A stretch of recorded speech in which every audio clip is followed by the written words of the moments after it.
नमस्कार, मैं अंजना और आप देख रहे हैं न्यूज सर्कल। आइए बढ़ते हैं आज की बड़ी खबर की ओर।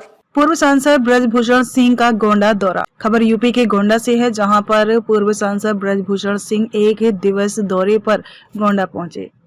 पूर्व सांसद का रघुकुल विद्यापीठ स्कूल में हेलीकॉप्टर लैंड किया। पूर्व सांसद ब्रजभूषण शरण सिंह कांग्रेस के पूर्व जिलाध्यक्ष BL चौबे घर निजी कार्यक्रम में शामिल हुए। उनके बाद मीडिया से बात करते हुए पूर्व सांसद ब्रजभूषण सिंह ने गृह मंत्री अमित शाह के 31 मार्च 2026 तक नक्सलवाद खत्म कर देने वाले बयान पर कहा कि गृह मंत्री जी का बयान आया है, वो बहुत सोच समझकर बयान देते हैं। कभी वह हल्का बयान नहीं देते हैं। जिस तरीके से उसका काम करने का तरीका है, जिस तरीके से वह किसी विषय की तैयारी करते हैं, मुझे पूर्ण विश्वास है गृह मंत्री जी ने बयान दिया है तो वह सही साबित होगा। गृह मंत्री जी का बयान है तो उन्होंने बहुत सोच समझ करके बयान वो देते हैं और कभी वो हल्का बयान नहीं देते हैं।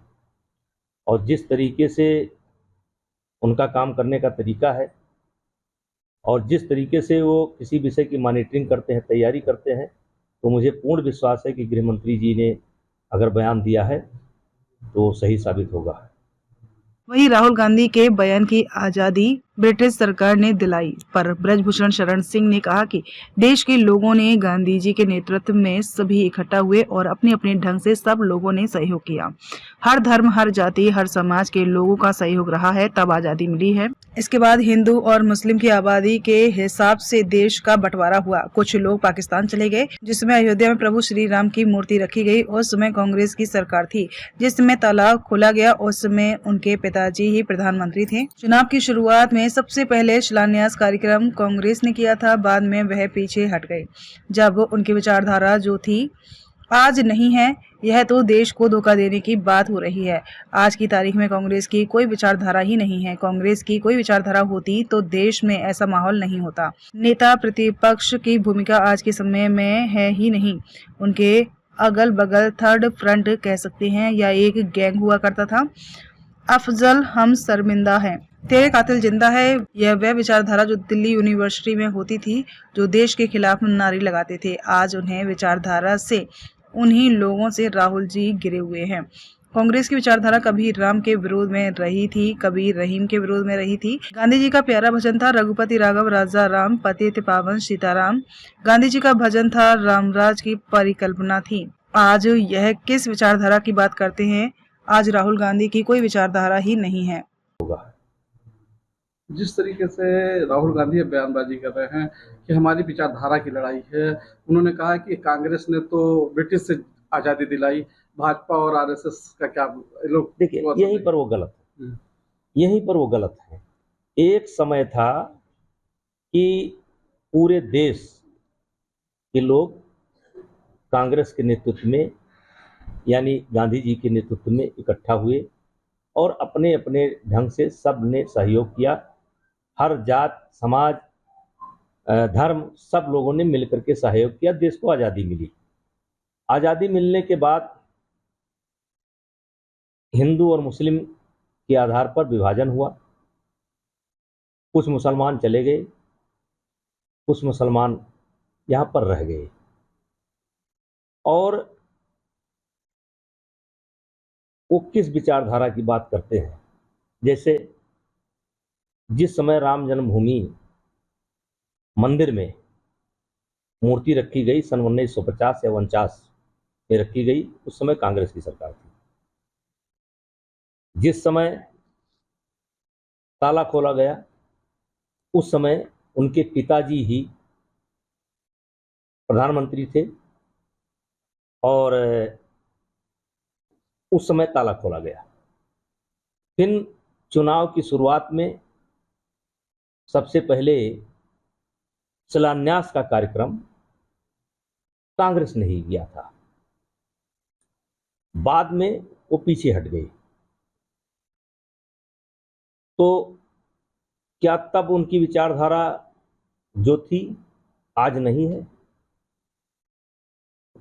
तो ये देश के को धोखा देने की बात हो रही है, धोखा देने की बात हो रही है।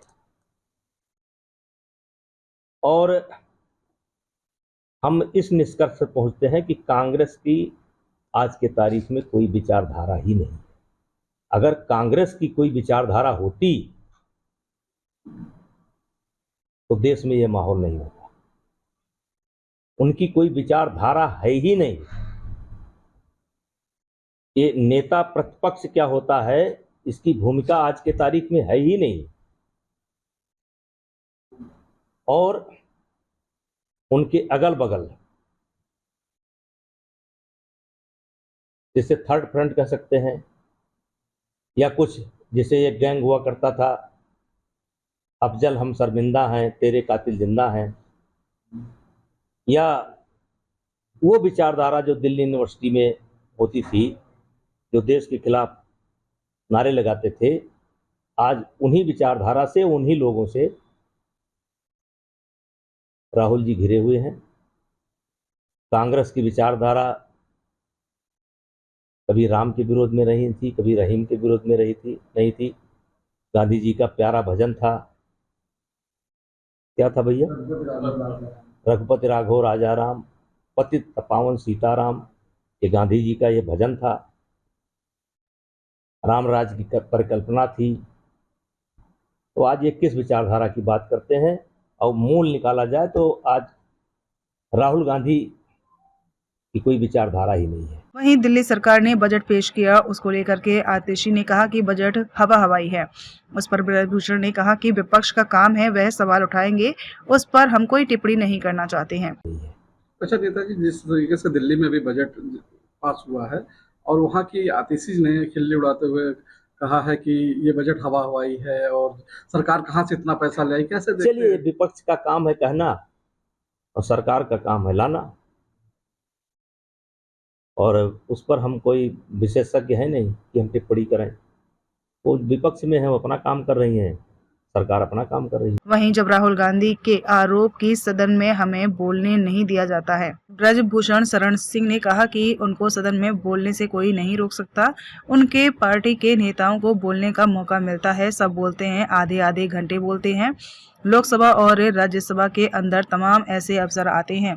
अब राहुल गांधी नहीं बोलना चाहते, अलग बात है। तो राहुल गांधी की विचारधारा कैसे जान पाएंगे? राहुल गांधी तो कह रहे हैं कि सदन में हमको बोलने नहीं दिया जाता।